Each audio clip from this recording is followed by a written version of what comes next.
Hi, everyone. I am Julie Roth-Novak. I am the CEO and co-founder of PartySlate. I think this is our 18th digital event, which is crazy.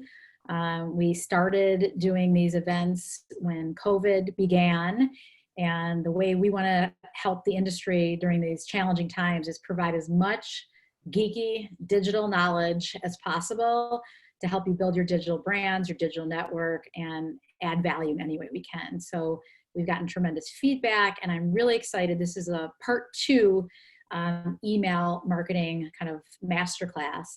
And I have Chelsea here, who's actually the email marketing master of PartySlate, who runs our email marketing. Chelsea, thank you so much for helping me put together this presentation. And many of you have met Pamela already, who is our editor. All those amazing newsletters and articles come from Pamela's team. So she is going to be taking questions. So if you could change your Q&A, or is it chat? No, chat to all attendees and panelists. So you can kind of say, you know, where you're coming from and who's on the call and all that good stuff. And we would love to take questions throughout. So I think I'll just get started. I'm going to share my screen. Anyone feel free to give a shout out from the audience on where you're coming in from. I have to say we have some really amazing dedicated groups. I feel like I should have a PartySlate digital marketing certification program because some of you come week after week after week. So thank you. I'm so glad that we are adding value and you're enjoying our sessions and my dog barking in the background and all that good stuff. I hear some kids coming. And I'm going to say, go out. See, it happened. Someone's there. But today's session is on the anatomy of a great email marketing campaign.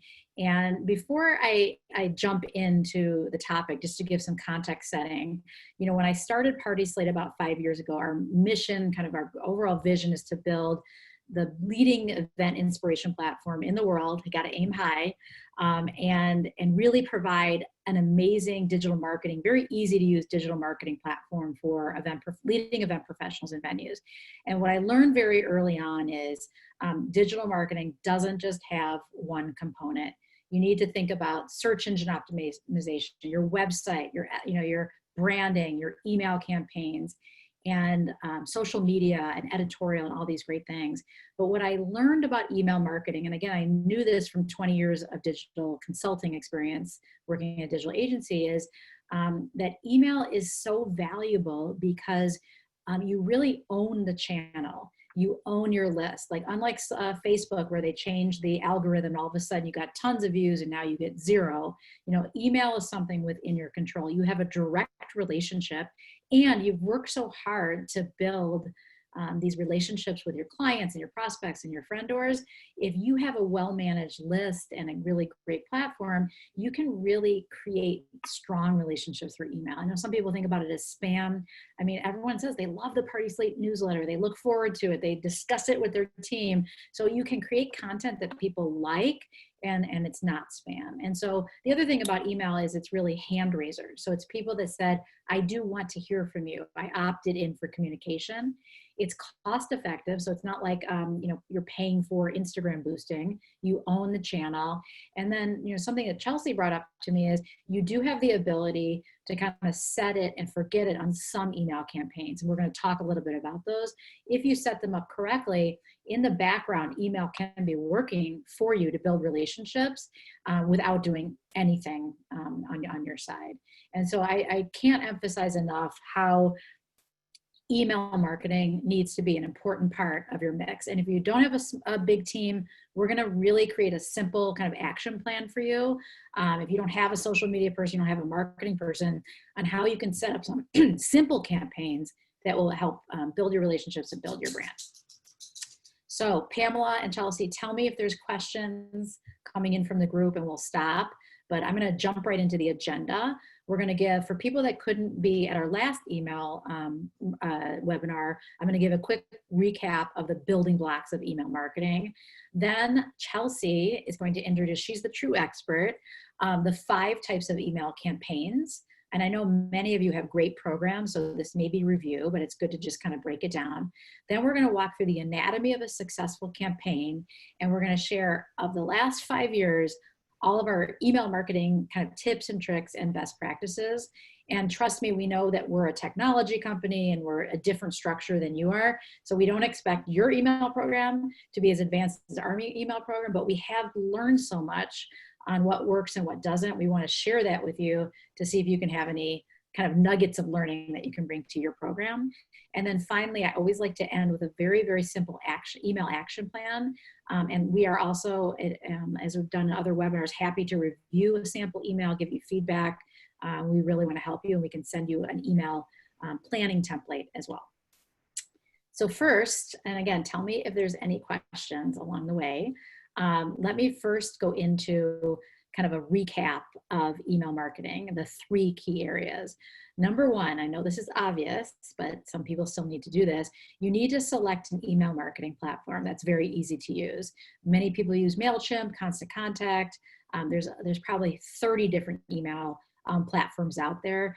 If I were you guys and you don't have an email platform yet, I would ask your friend or groups, your network, which ones they use. We use MailChimp. We're actually transitioning to HubSpot, which is a more robust marketing automation platform, but we've been very happy with MailChimp. It's very easy to use. You need some simple program that manages your opt-ins, your opt-outs. It's something that you just have to really run an effective email campaign. The next thing is you want to think about who is your target? And it could be more than one segment. So you could have a segment called clients, a segment called prospects, you're not yet working with them, a segment called partners and peers. On our side, we have consumer emails. Those are like our end users of PartySlate, like brides and grooms, engaged couples, mitzvah parents, gala hosts, things like that, corporate planners. And then on our professional side, we have event professionals, venues, and kind of segment it from there. And then you really want to think about what is your content strategy and schedule. And so we're going to break down kind of the 5 kinds of emails, but the things you want to think about are newsletters, your seasonal trends, company news, anything, these triggered emails, which we're going to talk about, any communication. If you think about it, you're sharing something on social, and I know how great you guys are keeping social up to date. Think about what the equivalent is or the complement on an email marketing campaign. Okay, so first of all, creating your content strategy and schedule. You want to think about what types of emails you want to send. How often do you want to send them? You may think like, oh, twice a week is too much. We started with once a week, and then we found there was so much energy around our email that we added a second kind of newsletter, and that was just as successful. I think if we sent it every day, we might start seeing some opt-outs, but there are some very successful companies out there that do a daily email. I don't really suggest it for the people on the call, but I think weekly, even monthly, might be a good cadence for you. And you really want to leverage the content you have. So people might think like, oh my God, I don't know what to say in my email. And again, this industry is so much beautiful content and videos and everything. Think about your past content, your blog post you've written, company news, anniversary. Sometimes you can make news of being in the news. So let's say you got a hit in the New York Times, you were quoted.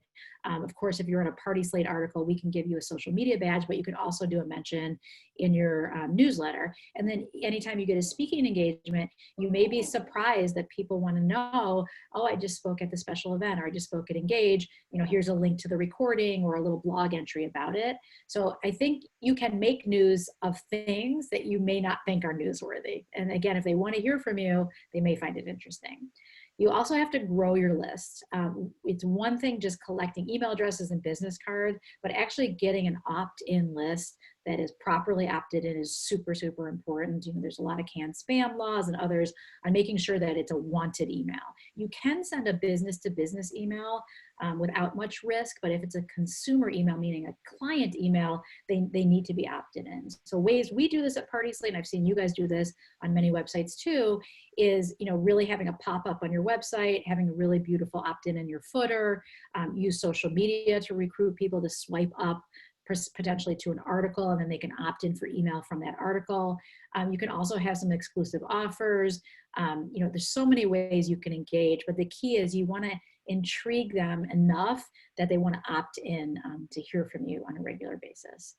So that's kind of the recap of the last webinar I did. And we also have a recording to kind of our email 101 that we can send up as a follow-up.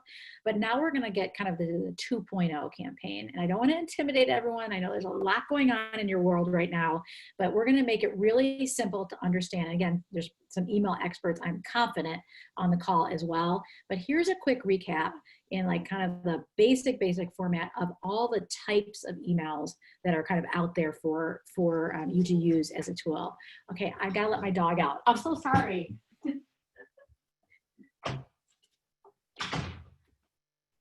I'm back. Some people kind of like when I have interruptions. You know, I'm a human from home, blah, blah, blah. So anyway, I'm back.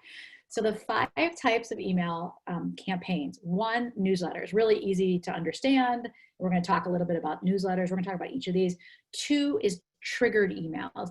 And I believe this is kind of an underutilized email form. So even as an example, let's say someone sends you an inquiry from your website, you can have an automatic response that is not just, I got your inquiry, I'll get back to you, but actually a really great branded experience. And so triggered emails are things that happen after a key action. Drip campaigns, it may sound funny, like what's a drip campaign? A drip campaign is a series of emails based on, let's say they signed up for a webinar and it's a week away. You might want to have something leading up to that webinar. But for us, we're really excited about, like, let's say an engaged couple signs up on PartySlate, we can actually space out, here's where you need to start, inspiration, moving into selecting your planner and your venue. We can actually have a series of really personalized emails that are really coming from, you know, a key action or when someone signed up. And then milestone, I see so many of you celebrating milestones for your company. We always make a big deal about PartySlate. We like any reason to party. A celebration for our, you know, 1st through our 5th anniversary will be coming up in November. And then there's also promotional emails. And again, don't think about it as like a discount, but really as a promotion for, let's say you rebranded your company or you launched a new service, or you have some sort of special event coming up. That is really what we're talking about when we're talking about promotions. So I'm gonna have Chelsea, again, who is the true expert, walk through these 5, give examples, and then please, you know, ask questions as we go along. And Pamela can kind of jump in and share those questions. So I'm gonna hand it off to you, Chelsea. Sounds good. Thank you. So we are diving kind of, a lot of you I know already do newsletters, but if you don't now, it's something to definitely add into your repertoire, especially as event professionals. You have so much beautiful content with the access to professional photographers and things like that. That is just a really great way to keep keep you top of mind ongoing, even if someone's already used your service. That we define newsletters as anything that's sent on a consistent schedule. They're meant to help you stay connected with your audience, and you can fill these with a ton of great information as long as it'll be relevant and is recent enough and relevant enough to your readers that they'll keep opening. So company one thing I'll say, Chelsea, is I get a lot of your newsletters. I really like them. And sometimes I comment back on the ones I like because I know you guys work so hard on these newsletters. One thing I'll say is there's some newsletters can use a little design help. And so I know all of us are not designers and you don't have access, but everyone knows like a good graphic designer. And I do think it makes sense, even if it's like just 3 hours of consulting time, to create a designed template for your email newsletter. And so again, it's better to do something than nothing, but some of them are like a ton of text and then image that are really bulky. I think obviously Blueprint, which is an amazing company out of San Francisco, they have a full-blown marketing team. This is a beautifully designed email. So if you don't have an email template that you can use over and over again, that's really created by a designer, I think it's worth a couple hours of consulting time to get a design template. Yeah, and it makes so much sense for a newsletter. You don't need to do it for maybe every email beyond just like one general template, but for a newsletter, it makes so much sense because you're sending it so often, and it just makes that immediate brand recognition when someone opens that email. For triggered emails, so this is where Julie was mentioning these are definitely underutilized. And I think some of the fear around that is that they're not going to feel personal. And we're definitely not recommending cutting out any emails where you're building that personal relationship. But this helps people feel reaffirmed when they do a certain action. So if they submit an inquiry or contact us on your website, have it trigger to send an immediate, hey, we received this and we'll follow up shortly, so that people know, people like want that immediate like confirmation that yes, you've gotten their email. And then you can get more personal with that follow-up email. There's also higher open rates for these. So if it's something where you're just confirming an appointment, you can use, people tend to open those because they know that these emails are coming. So you can put pertinent information in the bottom of that email, knowing that they're more likely to be opened, like what to expect at their consultation appointment or something like that, because you know their eyes are going to be on it. And yeah. And I would say one thing I've heard from people is, oh, triggered email sounds like I need a developer or sounds Yeah. technical.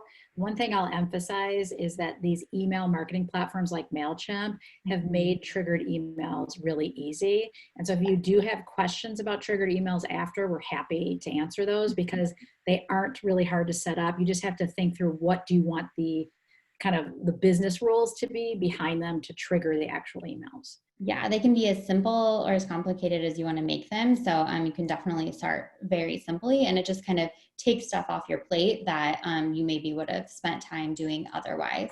Yeah. Great. So drip campaigns are something that can feel a little intimidating because it is a full series of campaigns, but all it really means is that you're trying to drive an action. It's also known as lead nurturing, but something to think about is it doesn't have to be only like signing someone as a client. There's a lot of different lead nurturing you can do. We do it around digital events, things like that. And an example we have here for an event company would be a post-wedding drip campaign. So if someone books you for a wedding after that event, you can send obviously your very personal email, but you can also a little bit after that send kind of a thank you for choosing us. It's people like you that help our business grow, that kind of thing. Just confirming that or keeping that relationship going.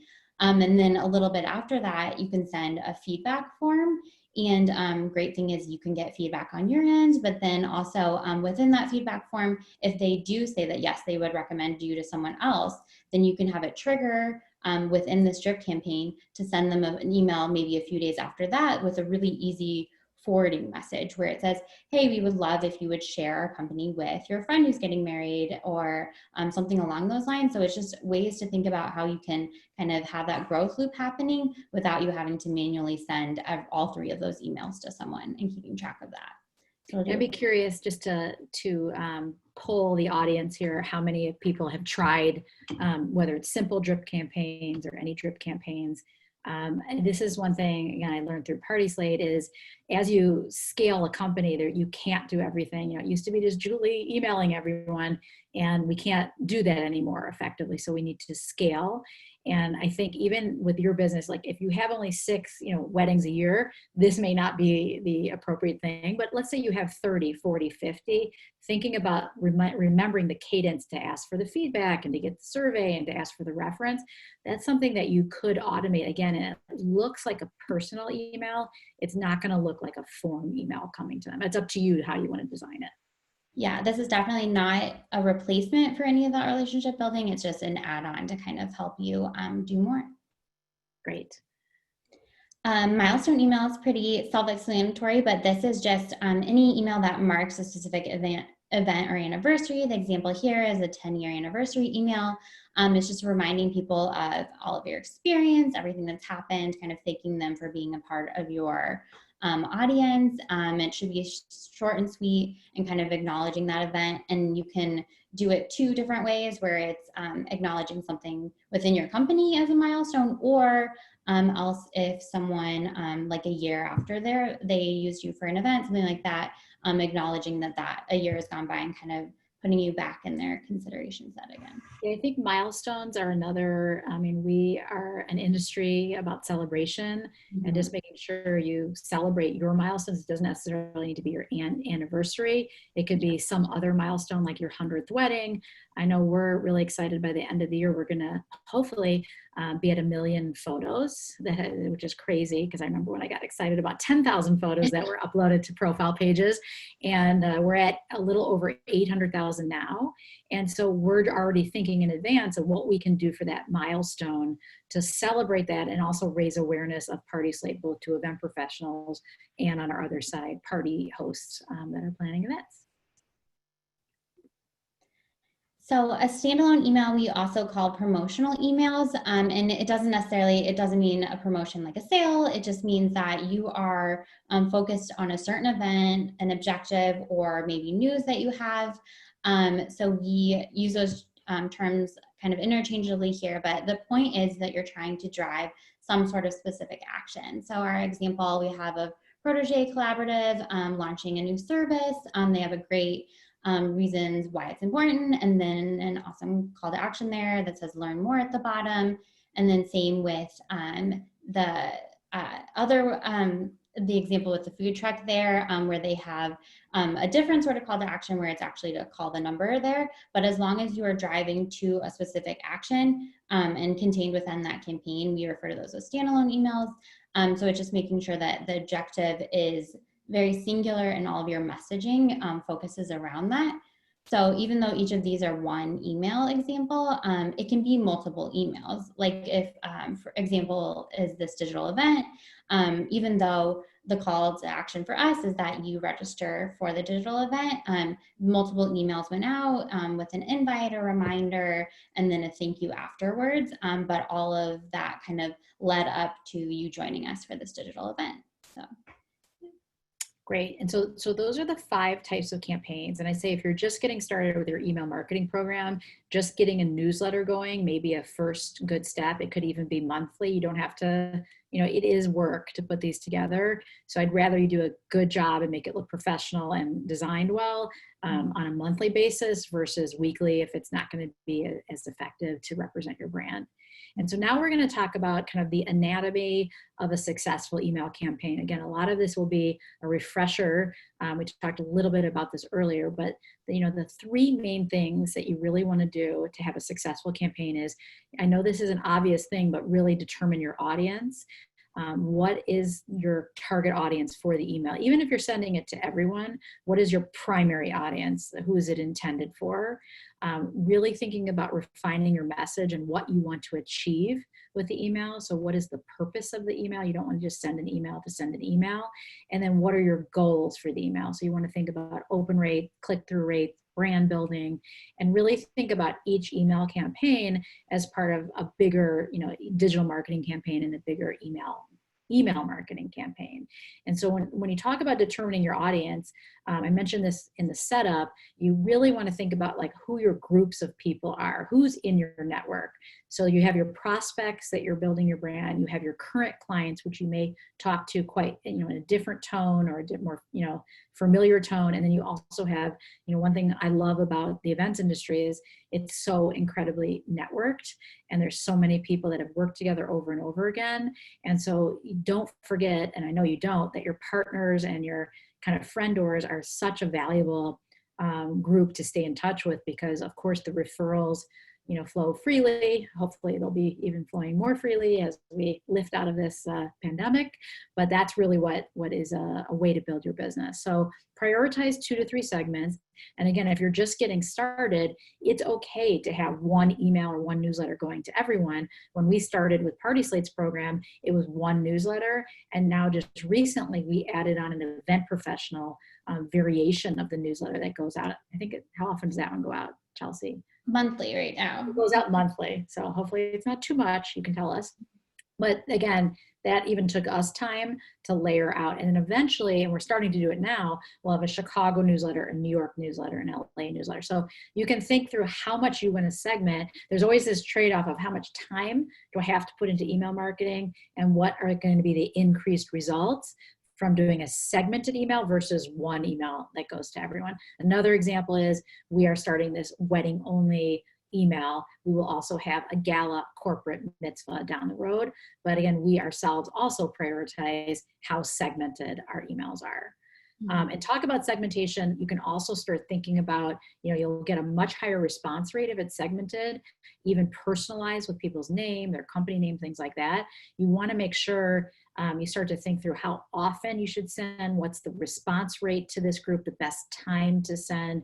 Again, these are all more advanced email marketing considerations, but for those of you that want to take your emails to the next level, these are the type of things that you can really think about. I don't know, Chelsea, if you wanted to add anything to that. Yeah, I think you can start really simple with just if you are using an email service provider, like we mentioned, when you're adding that person into your audience, you're adding their name. So just adding their name into the subject line or their company name into the body of the email and that sort of thing. They make it pretty straightforward and people tend to respond better to that. And then you can also, how who you're reaching as an audience, and so you know who they behave. So maybe it's sending your newsletter on Sundays because you think people will be home and relaxing, and your newsletter is all about kind of fun inspiration. And so just kind of thinking about how they're behaving is a great way to like make these decisions down the line. Yeah, and I think, as you get kind of more advanced, you can, I'm going to talk a little later about like A/B testing and things like that, but really just testing like day of the week, time of the week, things like that. That's an easy thing that you can test and just look at your open rate and your click-through rate. So after you determine your audience and your segments, and again, you can, even if you start with one newsletter, you want to think about who is the primary target. Is it engaged couples or is it your network of event professionals? Because your content will be different based on your primary segment. So I think for people just getting started to think about email marketing strategy, think about your primary segment. So for our newsletter, our primary segment are people planning events. We call them consumers or party hosts. We know event professionals love these newsletters because they open them at a very high rate. We get feedback, etc., because you like to see what else is out there. But our primary audience is people planning events that are looking for the best event professionals and venues to help them with their bring their vision to life. So when you talk about refining your message, this is something I probably bug my team about too much. Pamela will be laughing behind the scenes, but engaging subject lines are so important. Really keeping it short, 9 words or less. I like sometimes the clever emails, but when it's so clever and you don't even know what the email's about, I think that's taking it too far. Again, adding the personalization. So when you're credited, let's say a venue credits a photographer and you're going to get that you've been credited by Kehoe Designs, you'll get a personalized email in that subject line saying Kehoe Designs credited you on PartySlate. That open rate is much, much higher than you've been credited. So again, making it personal is great if you can. Numbered lists, I know sometimes they're cheesy, but like the top 9 rooftops in New York City, those things tend to do well if you do have a list to share. Asking a thoughtful question without being cheesy, and then really using powerful, compelling language. So the reasons for opening an email campaign, I was the sender name. So like if they know the person, it's going to be much higher than if it's a random person. But then the subject line is a huge 47% of why someone opens that email. And doing testing on subject lines could be a really easy way to increase your open rate of your emails. Anything, Chelsea, you want to add to that? I think, yeah, just definitely do the testing. You'll even see a pattern through what you're sending. And then sometimes you can break these rules. Like we aren't always 9 words or less, but if you're really trying to convey something that's important in that email, then make it longer if you know that that's how you're going to get them to click. So just kind of weighing those options. And then one other thing I'll say is make sure there's a payoff to your subject line. That's another thing that's important to me is if it's 9 beautiful wedding aisles, you want to make sure the 9 beautiful wedding aisles is very front and center so that it's not all the way in the bottom. You want to make sure that there's a payoff to your subject line so you don't have a bad branded experience. But again, we've done a lot of testing. Some of our best headlines like take us back to the 70s, quarantine trend, pillow place cards, and top events of the week, 13 reasons to choose hydrangeas. Like, so these type things, again, we can't always predict what's going to go well, but we try to have kind of a post-campaign analysis review of what are our top 3 or 4 performing subject lines, and make sure we're learning from that and refining as we go. Anything else, Chelsea, on that? Yeah, I would just say, you know why people are interested in your company. And so really honing in on that, like the Let's Talk Spicy Margaritas, that was like a food newsletter I get. So they knew that I was interested in drinks. So I got one about margaritas. So it's kind of one of those, you know why people have signed up. So really just focusing on that. I want to know who thought of the where should Dr. Anthony Fauci go later? We have some ideas. Yes. I like that one. Mm-hmm. For all of us travelers. You can be creative. You want to always tie back to what your brand tone is like, and make sure that you're not too sarcastic if you're an elegant brand, but if you're a sarcastic brand, you want to make sure you want to build that up as well. The next thing is a clear call to action. And I do know, again, from receiving many of your newsletters, sometimes there's too much going on and there isn't a clear call to action. So it's okay if you have 3 or 4 messages you want to send, but you should have some sort of clear call to action. So for example, this is Chartio, an analytics dashboard that we use. And it was a great just kind of email marketing message with a schedule a demo link at the bottom. So you want to make sure that you don't dilute your call to actions. And I think the really important thing, tying back to the types of emails, is that your type of call to action is going to depend on what type of email you're sending. So a newsletter might not have one singular call to action. It might have, like ours, have multiple points that you would end up when you click through, but our main call to action that maybe isn't overt is that we would like engagement. We'd like you to go back to the site at some point. So it's a varied call to action there. But then if you have something that is like our drip campaigns that we've talked about, or a digital event, we have one call to action. We want you to sign up. That's all we want to achieve with that email, is for you to sign up. So that has just like one singular call to action. I think with every email, some of them are just going to be announcements or branding, but just think through what that main call to action is going to be. And it doesn't have to be like a big button. I think that's kind of a misnomer, that it doesn't have to be a big, ugly button. It can be a text call to action. It can be something very elegant, although the buttons do tend to work. So the buttons do tend to work better if that's the one thing you're trying to achieve. But if you're kind of just doing brand awareness, things like that, they can be a lot more subtle. Yeah, sometimes when I used to run a digital agency called Razorfish, and we used to call it big dumb buttons. And again, it wasn't in a negative way, but the big dumb buttons actually tend to call your attention to something and make you click. So on top of that, so many people are opening on your phone that you need it big enough that your thumb can click it, or people will give up if they aren't able to click the link easily. And so many people open these emails on their phone that's important to keep in mind. Very good point. And then I mentioned this before, I feel really strongly about it, so I probably previewed this slide, to invest in great design. And we are fortunate that we have a in-house design team and a creative director and all those resources in-house, and many of you do not. We are a very creative agency, and I know everyone on this call knows someone that could help you with an email marketing template. And it wouldn't probably be more than 2 to 4 hours, although my tech team likes to say I underestimate everything, but it shouldn't take too much to really think of like a template for what a beautiful newsletter. And of course, there's many people on this call that have the capability to do it themselves and just haven't done it. There are amazing templates built into these platforms, but in some cases, to make it look really great with your logo and your, how you want your photos laid out, just getting a couple hours of someone to help or consult on a design is really smart. So that does impact brand, because I can tell you, again, when I receive these, I'll sometimes say, wow, I know that person and their work is so amazing. It's a shame that their email doesn't match their brand. And so what we try to do on PartySlate with the PartySlate profile is make your work be kind of the hero of your profile page and really make it beautifully simple. We really think your email campaigns should be beautifully simple as well. And so again, I see a lot of very heavy emails that are lots of text and a huge, huge graphics. And so it's just something to think about on maybe even getting a favor from a designer friend to help you look at your email template.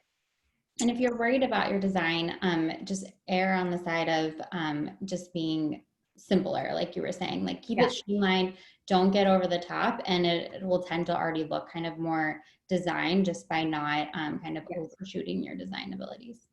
Absolutely. And I think the key is you don't need your full message, everything in your email. You're trying to drive deeper engagements. So enough to let them know what it's about and then drive them to a landing page, drive them to a blog. Many people drive to their PartySlate profile. If you featured a new event, wherever you're driving them, that's where the follow-up conversation can happen. So I do think less is more, or make it look like less is more, and keep it really simple. Since Chelsea, you are a metrics expert, and I get overwhelmed just looking at your dashboards, but why don't you talk a little bit about measuring email performance? Sure. Before you even start making any changes to your marketing plan, you want to have a good baseline and see how your emails are currently performing. So the best ways, kind of the easiest top level thing that anyone who does email marketing is going to talk about are your open rates and your click-through rates. Open rate is the number of emails open divided by email sent minus the number of emails bounced. People change their emails, they might have unsubscribed, that sort of thing. So this just gives you your open rate. And really that big driver, like we talked about, is that they know you. So it's making sure that the from is updated with your company name, and then having that engaging subject line. And then your click-through rate is going to be people actually clicking that call to action and taking that next step. Maybe less important for something that's just like a brand builder, but if you are trying to drive registrations, you want someone to respond, you're trying to gather information, that sort of thing, you want to make sure that call to action is really prominent. So you're going to want to see how they're currently performing and then look for industry benchmarks when you're setting goals moving forward. A lot of these email service providers have this all built in. Like if that's not included in the email service provider, definitely don't use them. But I would definitely make sure that that's part of it, but then you can kind of build on that with conversion. So when you are seeing that click-through rate, you can see that you had maybe 500 people click through, but then if you're only seeing, 25 registrations of your digital event, your conversion is really low. So you want to take a look at that landing page to see if there's a reason why people aren't taking that final step. And Chelsea, really quickly, I know we talked about this in advance, like what are some good open and click-through rates? And I know from industry to industry, it's different. And that's why I always suggest people kind of ask people in their network, oh, just curious, what's your open rate? Not that I don't think people want to keep their metrics secret, especially if you're good friends with them, but I would ask them what they're just to get a feel for the industry. But Chelsea, we talked about some simple benchmarks that you've seen. Yes. So I would say for something like a newsletter, it's only around 15 to 25% is considered a good open rate. I know that sounds like a little bit disheartening. You're like, oh, I'm sending to 1,000 people, but I'm only having, 150 to 200 open each week. That's actually a good amount because people are getting so many emails, they're not going to be opening every single one. So I would make sure you're at least hitting those numbers. But then things that are a little more standalone emails tend to have a higher open rate, things like that. And the more relevant they are to someone, the more likely they are to open. Our digital event thank yous. Okay, so I was going to say, if you do like these segmented emails, you're going to get a higher open rate versus just one mass email to the group. Correct. Like if you attend an event and I send you a thank you afterwards, you're a lot more likely to open that because that's super relevant to you versus a newsletter that's maybe fun and exciting, but I'm only reading if I have that time that day. So that's something to keep in mind too when you're looking at conversions and things like that. If you're like, oh, I sent this many invites, why don't I have more traction here? It's because probably only a certain number of people even open that email. So you have to kind of scale that based on what's a reasonable open rate for your business. And you'll see trends as you make changes and things like that. I also think it is good to know a benchmark, but it's also important that your program is continuing to get better and better as you do a better job with your content and your strategy and your segmentation. So even setting benchmarks for yourself, that's what we do at PartySlate is, constantly raising the bar for open rates and our click-through rates. Yep, definitely. And then extra credit, I know Chelsea, we've done a lot of this since you joined our team, which I'm so thankful for, really doing A/B testing on subject lines, really thinking about testing different types of content, calls to action, what are different calls to action that drive people and send time. I don't know if there's anything else you want to share on this topic. Yeah, I think it's important to, if your group is really small and you're doing A/B testing a lot, your results might not be the most accurate. So make sure you're taking them with a grain of salt. But it is a great way to, you can either do it within the system where that email you're sending uh, that day to group A, group B, and then sending the rest to the winner. But you can also kind of do your own more low-key A/B testing by testing different times each week, but the same day of the week. So say you are sending a newsletter once a week. If you have enough content to do that, you're sending on Tuesday every week. But if you kind of adjust that time and see what performs the best, that's kind of a good way to do that and see the trends there. So I would just definitely recommend testing subject lines. You can test content type, whether you want to be more image heavy or whether you lead with more copy and have a really strong CTA and then have the images on your site or in your blog, that sort of thing. Those are two things you can test. The wording you use in your call to action, whether you're more formal with a register now or you're a little more casual with a please join us or that sort of thing, you can test those. Question we have from Chelsea from the audience, Angela, is what about resending an email to those who haven't opened it after the initial one? Sure. So for we've done this before, and it's definitely important to not overuse it. Be just as kind of a disclaimer, if people are seeing a lot of emails from you and they're not opening them, they're a lot more likely to unsubscribe, especially if they're seeing the same thing. But they actually do see if you are resending the same exact email, if you have the same content to share, then it actually does perform better to send within 20, like right around 24 hours, and then you need to send within 2 days and use the same subject line as kind of a way to bump that back into their top of their inbox as a reminder.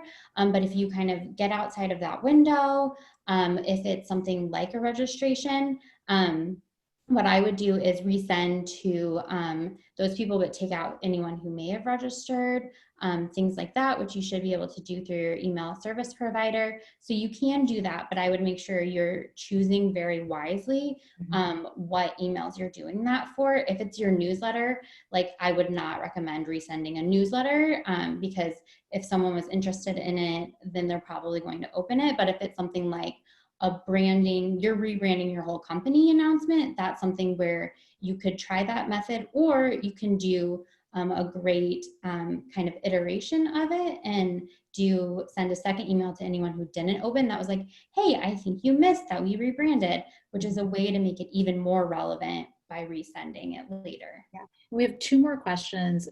It's when testing subject lines, how do you segment that to A/B test? I'm not sure if that's a question about within the segments you're testing, or I wasn't sure about that question. Sure. So when you're splitting your A/B tests, you want it to be very random because you want to have kind of two equal segments. So most email service providers will do this for you. You just put what percentage you want to test with each A and then B, and then they'll automatically send to the winner for you.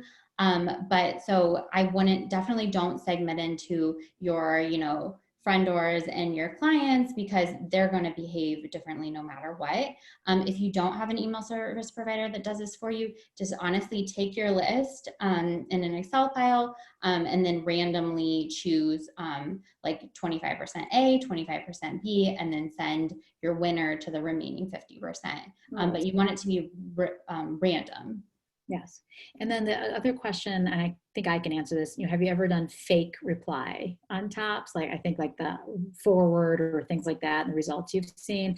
We would not do that at PartySlate because I don't think that ties back to our brand, that we want to be kind of it's a little bit of a trick. I will tell you, as someone that stalked, 100 venture capitalists in Silicon Valley for fundraising, that I have tried all of those things, and some of them are effective. I just think you have to be careful that it isn't looked at as kind of being tricky. And so we would not do that at PartySlate. And I don't think we have any kind of science behind would that work or not. And I think a lot of these methods and things that we've talked about today are very much your marketing emails, where your one-to-one emails, when you're kind of growing your business that way, are a whole nother ballpark. But this is very much your kind of ongoing brand building marketing emails. Exactly. So let's briefly talk about PartySlate's email marketing strategy. We're going to tie it back to the 5 types of campaigns that we walked through, just to give you a feel for what we're doing, what we've seen success, and then lessons learned. First of all, our email newsletter I mentioned before, we started off doing once a week and had a lot of success, very, very low opt-out rates. It's very informational. People like the ideas. It's not pushy. It's not salesy.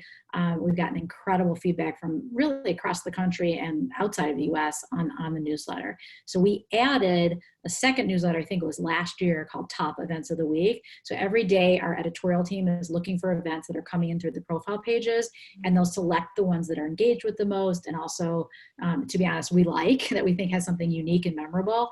And we've added that into trending recent events on PartySlate. And I know, Chelsea, you can talk a little bit about that, but that one's been very successful as well.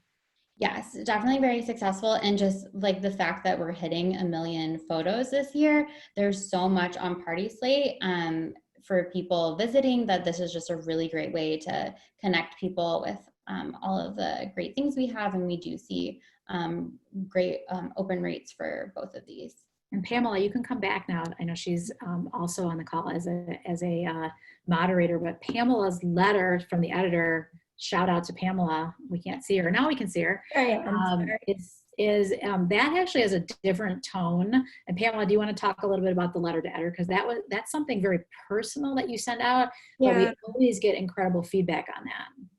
Yeah, that's always a fun one, because I don't have to worry about, necessarily being within our brand tone. It's very personal about my experience, whether it's working at PartySlate or planning an event, and obviously always tying it back to PartySlate.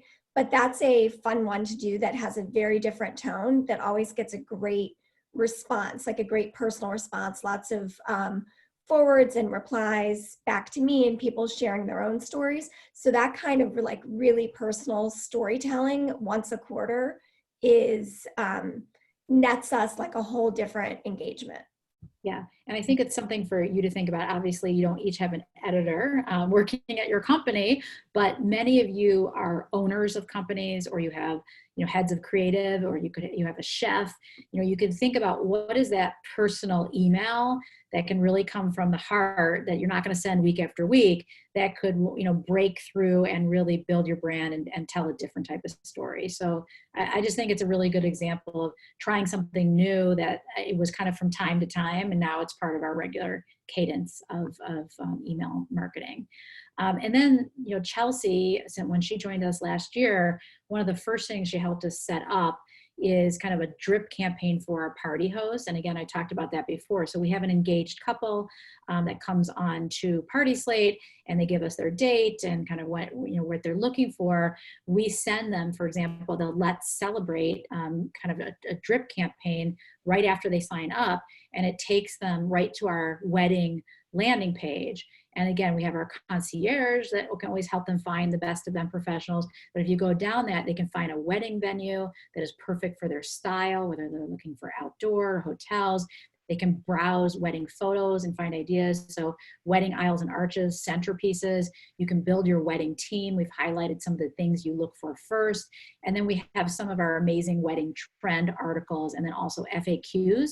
And these FAQs, yes, they're there for the brides and grooms and the engaged couples, but they're also there for SEO purposes. So we've really mapped out a lot of SEO popular terms and map them back to FAQs.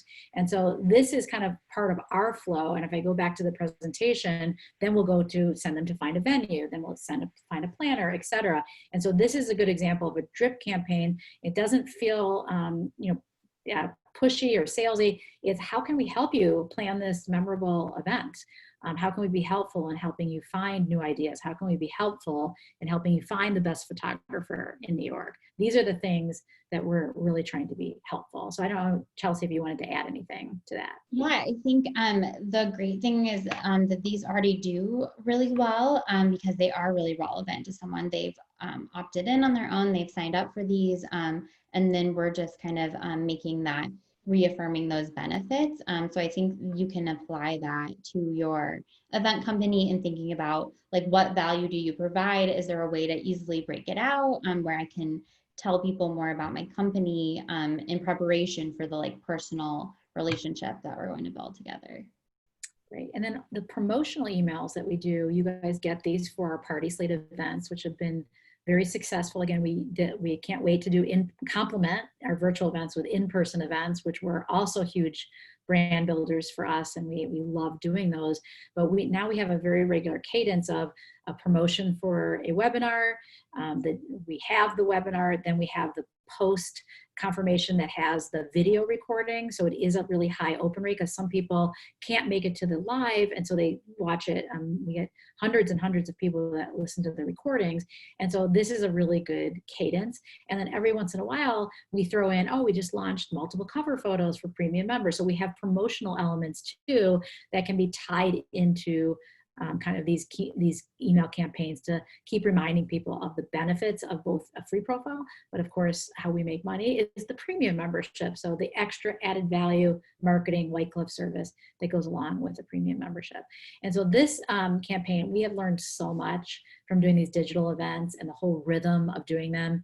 And it's been a big win for PartySlate and for our team. And then we also have kind of our standalone product emails. So I mentioned the 5 cover photos. Anytime we're launching the FAQs, team section, I'm very excited. Our team section is launching in 2 weeks. So you're going to be able to actually feature all your team members on your PartySlate profile.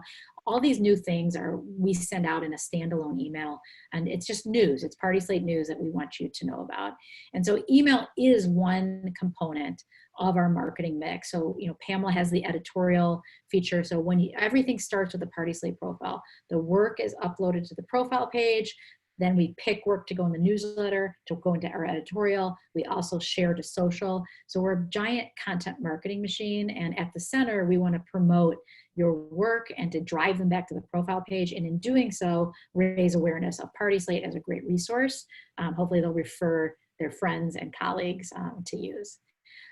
So that was a lot. I know we have 8 minutes left. And so I'm going to go through a quick action plan. And Chelsea, please jump in because you're my expert. And then Pamela, we'd love to, if there's any questions from the group. Number 1, perform a basic email audit. How are your current emails performing? If you have a program, define your segments and your objectives for each segment. Number 2 is create a simple content calendar.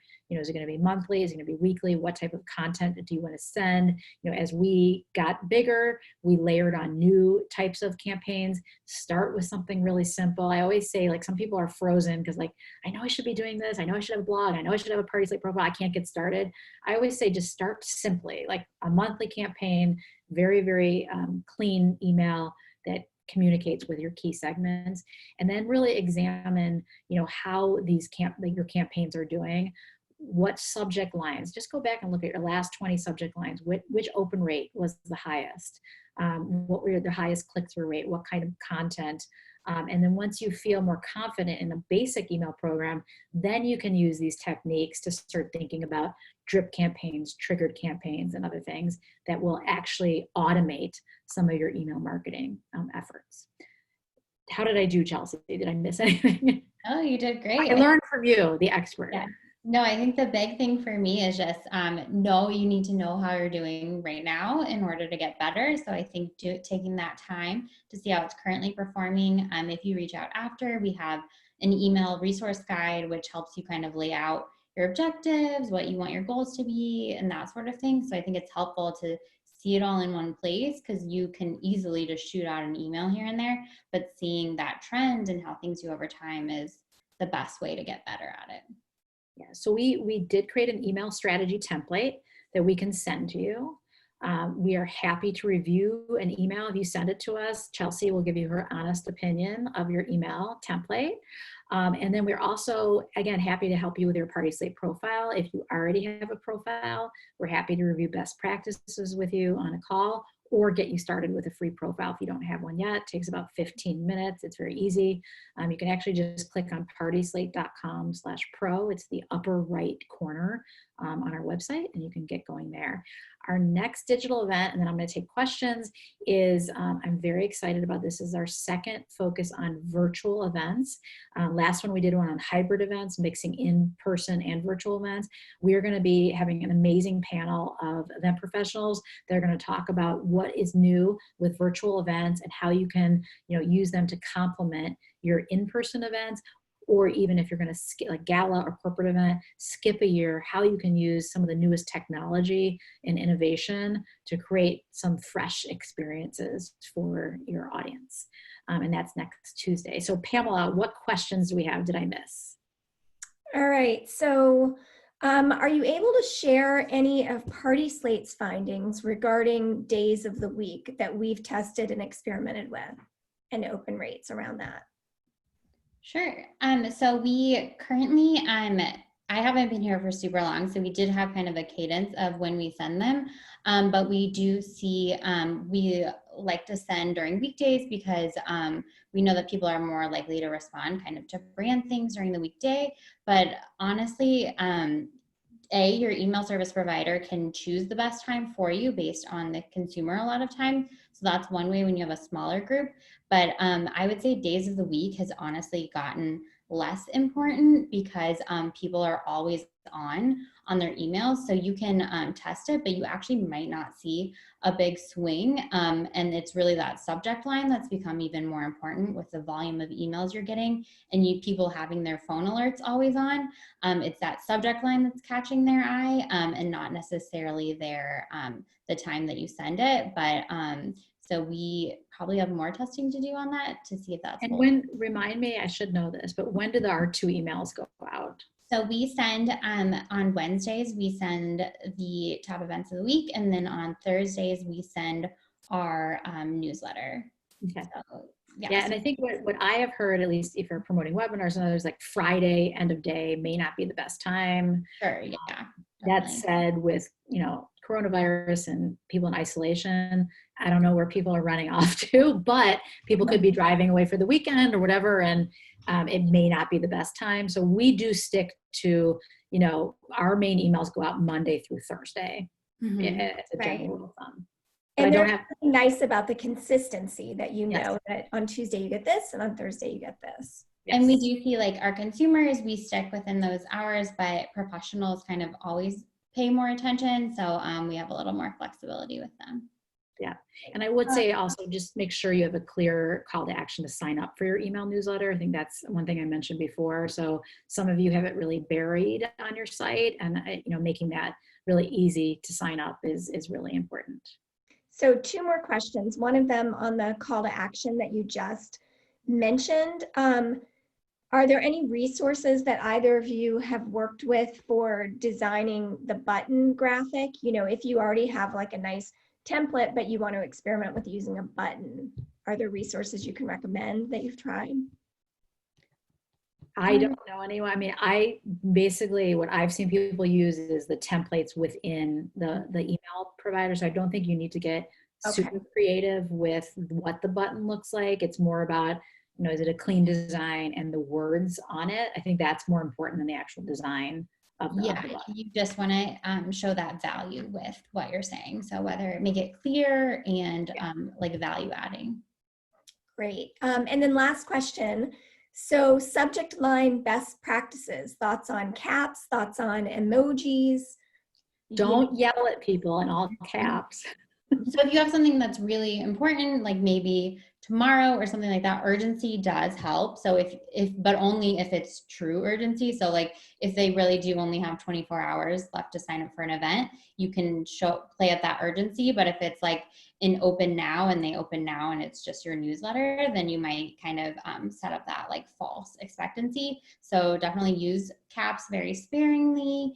And then for emojis, we've had good success with them. And a general finding is that people do tend to open emails with emojis, but make sure that fits with your brand. If you have a more conversational kind of messaging with your audiences, then I think emojis make a lot of sense. People react to them, but just don't get carried away. I think moderation is always important in email. So definitely, I wouldn't use them every single email. I wouldn't use 10 of them. And that's also a great thing to test, is to do A, no emojis, B, subject line with emojis, and see which one does better for your audience. Absolutely. And so I think we're running out of time, unless Pamela has one last question. No, good? We're good. Okay, good. We have 1 minute left. So I just want to thank you for your time today. And Chelsea and Pamela, thank you guys for helping me with all the setup. Kylie, who's not on here, runs our digital events program and has been such an incredible facilitator. I like to pretend she's my executive producer and does everything to make sure that we don't mess up. So thank you, Kylie. I am just so proud of everyone who is, struggling through this tough time. I know the world's opening back up again very slowly, and I know we're going to rebound, but I just want you to know that we feel the pain. Of course, we've been impacted too. We are doing everything we can to help this industry build your digital brand, build your digital strategy, so that when we come out of this, you're even stronger than before. So please let us help you. PartySlate profile, email feedback. Again, I'm always happy to geek out with you and give you website feedback, because that's what I'm really passionate about. So let us know how we can help you. Thank you again to Pamela and Chelsea. We appreciate all your help, and we will see you next week for, we have an incredible lineup next week that we'll email you about for our PartySlate panel, Mastering Virtual Events. So hope to see you next week. Thanks, everyone.